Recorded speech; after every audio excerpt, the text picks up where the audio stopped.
it's baseball beginning, and Bob Uecker. The great Bob Uecker. Great catcher, a radio announcer now forever for the Milwaukee Brewers. Funniest man in the world. Very, very funny guy. And is a dirty, and he talks dirty. Is that a fact? Swears all the time. But you guys are pals? Yeah, I love him. I love him. That's great. What do you... First met him at Arizona at a spring training game, and I had just gotten a show, The Norm Show. I played Norm.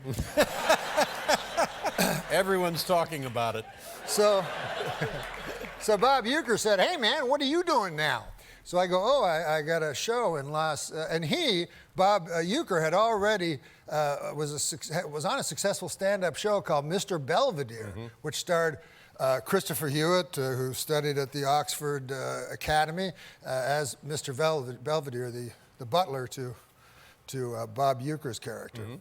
So I said, I'm doing a show, The Norm Show. I play Norm. And he said to me, he goes, "Hey man, you know Belvedere?" So I go, "No, I don't know Belvedere."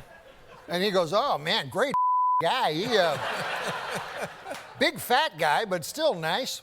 And he goes, "I'll tell you something about Belvedere you might not know." I go, "What's that?" He goes, "He loves fried mozzarella." I go, "Oh, how do you know that?" He goes, "Well, in the back of these TV shows, they have little things where you can get food, and they had a little stove, you know, with a skillet. And man, I'd put mozzarella on there, and I'd feed it to him. And then one time I got called into a big meeting, and all these muckety-mucks were sitting around. They said, "You got to stop feeding Belvedere." And I said, "Man, he likes it." Wow. Now, what is the... But I will tell you, one time I was with him, he did not swear. The only time that he did not, compulsively swear. And we were playing golf at Troon in Arizona, and it was kind of a wistful moment. We got to the ninth hole, and he looked out, and there were about 4 guys and 2 women. They were looked like real estate people, And he looked out, and he goes, "Oh man," he goes, "the desert is one of the most beautiful places in the world, Norm. Man, you look out there at night, and it's just so kaleidoscopic, man. You can't help but believe in God. It breaks my heart when I see these people putting up condos and just condo after condo over the most beautiful thing in nature." And then he looked at me, and he realized, I think, that he hadn't said something dirty in a while. So he said, "Or maybe it's a..." What?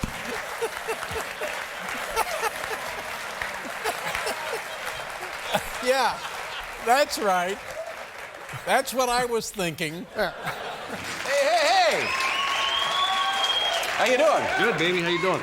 You just got back from spring training. You look like $1 million. You got a tan. You got the silver hair. You look great. Actually, I was upstairs. You got a heater up there. I laid my face against it for about 20 minutes. I can remember in ball 4.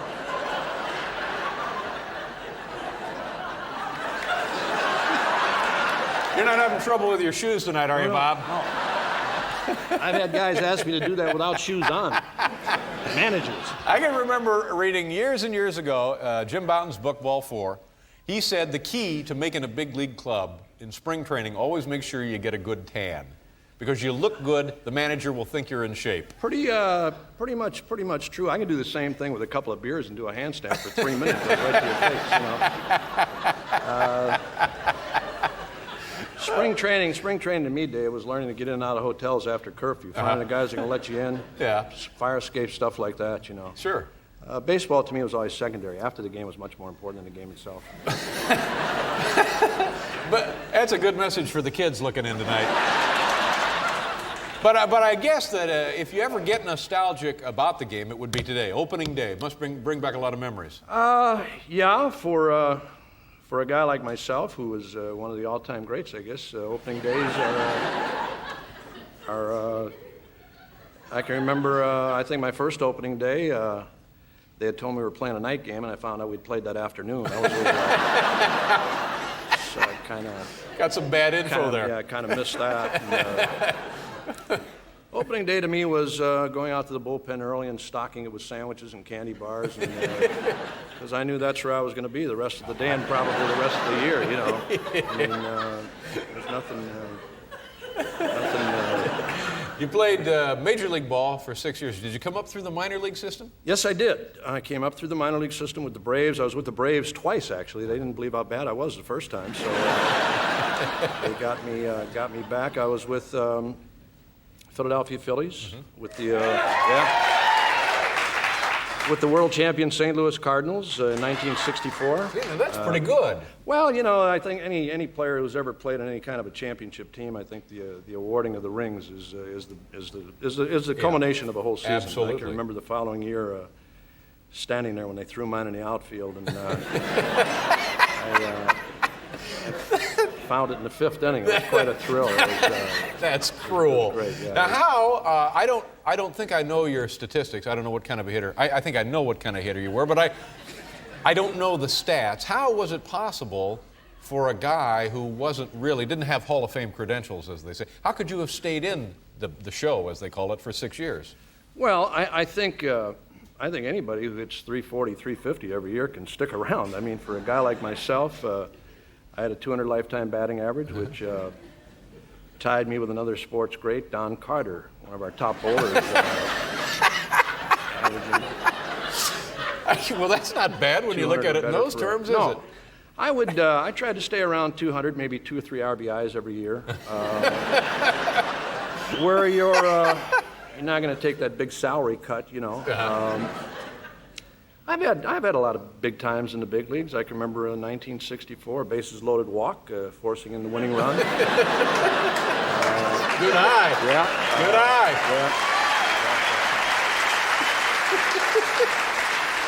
Yeah. You got to know how to work the count, work the pitcher. Well, it won our first inter-squad game of the spring, so it was quite a thrill for me.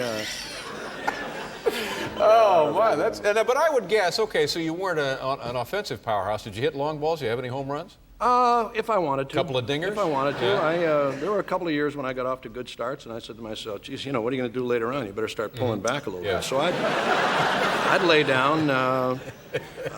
For me, I had one, I think, maybe 1965. I think I was 0 for June and July, which was really not that bad of a streak for me. But I'm guessing maybe your skills were more defensive, probably a specialty defensive catcher. I was later in my career, I was a knuckleball chaser. Yeah. You remember Phil Niekro, of course. Sure. I'm sure you do. Played for the Braves. Yes. Yeah. That's when the Braves got me back the second time to catch Phil Niekro. And, a lot has been written and said about the knuckleball. Pitch to well, that's handle, what isn't everybody thinks. You know, hitters think it's tough to hit. Catchers don't like to catch it. You had to use that big glove. Yeah, sometimes? that oversized glove. I found the easiest way for myself was to just stop, wait till it stopped rolling and then just go pick her up. It's no big deal. Just back at the fence, probably? Yeah, I led the league in, matter of fact, I led the league in pass balls that year. Wow. Yeah. Man. And I didn't even play every game. I mean, had I played every game, I would have set one that would have been unreal. I mean, Was there any possibility of, after your major league career in this country, going to Japan to play ball? A lot of guys do that. I've thought about it. The only way I could get over there was to join the service, and I don't want to do that. But there was a game talking about knuckleballs. Phil Niekro and his brother, Joe. He had a brother pitching in the big leagues. That's right. I remember And, that, sure. well, whether you do or not, I'm going to tell the story. You don't have to get snotty. No, I'm just trying to help here. I know you're a baseball I had guy. shoe I know trouble you are. earlier. Just I know relax, you're a baseball will you? guy, Yeah. but they pitched a game in Atlanta against each other, and their parents were there that Oh, weekend. big night for the family. Yeah. Yeah. And I saw their mother and dad more that night during that game than they saw him the whole weekend, just going back to the screen and catching Phil's knuckleball. Go back. How you doing? Be right back. I've had a great career. I know you have. I wanted to ask you a little bit about, I think everybody is interested now in the career and the life, even maybe more so than before, of Michael Jordan. And I believe he's going to start the season playing AA ball, the Birmingham Barons. What do you make of that? Well, it's a tough time for him. I mean, I told somebody this before, with Michael. I mean, pitchers in the major leagues are so good today that sooner or later they're going to hit his bat.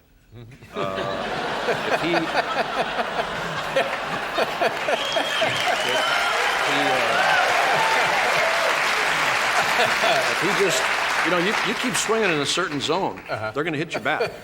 That's why, I was a right-handed hitting strikeout artist, and everybody thinks striking out is easy. It's not very easy. It's not easy, no. No, it isn't, because when you're in your swing and the ball is right here in front of your bat, to do this, or this lower as the ball goes by, it's like You that. really have to have that you only bat have control. that much time. Yeah, You only have that exactly. much time. Sure. It's not easy. No, there was a definite threat of rain, and you needed a cinch out in the 5th inning to make it a complete game. I was your guy. Can't take a chance on hitting a ball. Specialty. You were a specialty player. I was a specialty player. I could stay here all night and talk about deals. I've made money.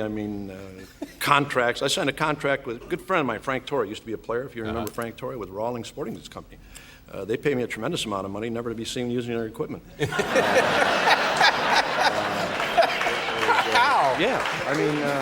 You're very shrewd, Bob. Very. Well, you're a thinking man's player. You go with the elements. Yeah. That was for me.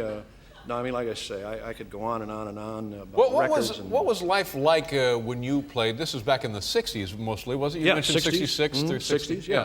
What was the social life for players now? Because almost every other day you pick up the paper and there's trouble in a bar in Houston, or there's this kind of trouble, or Darryl Strawberry, like over the weekend, was missing for a full day, I guess. Any of that sort of thing going on? I had problems. Did you? I can remember I thought maybe you would. Yeah, and I remember in Philadelphia one night, I'd had enough to eat, and I was sitting on a curb, and I got arrested. I got picked up, and they took me to the local slammer there, and they fined me $50 for having too much to eat and being on the street.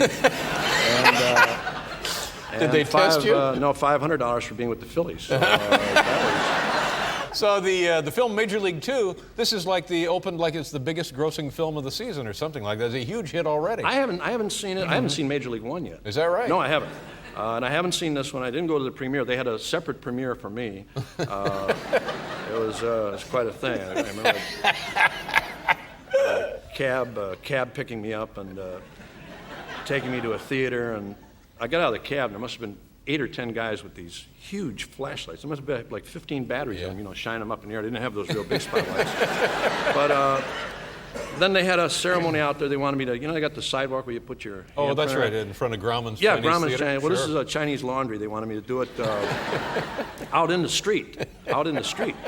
And they had the cement out there all wet and everything. I must have tried about 5 times. I almost got hit by 5, 6 cars. almost. no, So I finally bad. backed off. I finally backed off. Now, Bob, you go back tomorrow to do the opener for the Brewers, right? Yeah. And before you leave, do you have something that you can tell the kids who are just beginning their career as little leaguers across the country? Any advice? Any Well, words? I do have I have a school for unsportsmanlike conduct, Dave, that is going on right now, and I think I think the message that I like to leave with the kid, if you can't play a sport, to hell with it. Well, there you go, Mr. Baseball. Bob, have a great year. Thank you, Say hello to the folks in Milwaukee. See you, buddy. Thank you. Bob Uecker, ladies and gentlemen. We'll be right back.